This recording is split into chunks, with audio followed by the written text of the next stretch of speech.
కర్నూలు మండలం నూతనపల్లి గ్రామంలో రైతన్న మీకోసం మరియు పీఎం కిసాన్ అన్నదాత సుఖీభావ పథకం 3వ విడత నిధులు రైతుల ఖాతాలో జమ చేయడం వలన 3వ రోజు డోర్ టు డోర్ కార్యక్రమంలో కోడుమూరు ఎమ్మెల్యే శ్రీ బొగ్గల దస్తగిరి గారు పాల్గొన్నారు.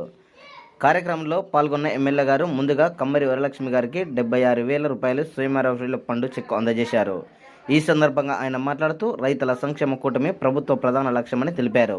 రైతులకు ఆర్థికంగా అండగా నిలవడానికి కేంద్ర ప్రభుత్వం మరియు రాష్ట్ర ప్రభుత్వం కలిసి పీఎం కిసాన్ అన్నదాత సుఖీభావ పథకం ద్వారా నేరుగా రైతుల ఖాతాలో నిధులు జమ చేయడం జరిగిందని తెలిపారు.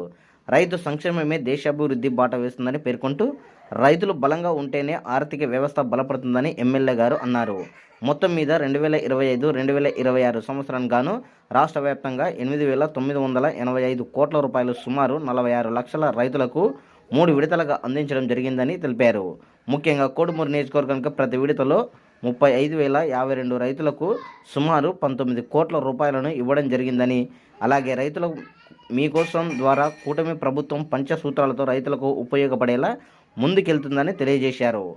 రాష్ట్రాన్ని అభివృద్ధి పథకంలో తీసుకెళ్తున్న సంక్షేమం అందిస్తూ ముఖ్యమంత్రి వర్యులు శ్రీ నారా చంద్రబాబు నాయుడు గారు అహర్నిశలు కృషి చేస్తున్నారన్నారు.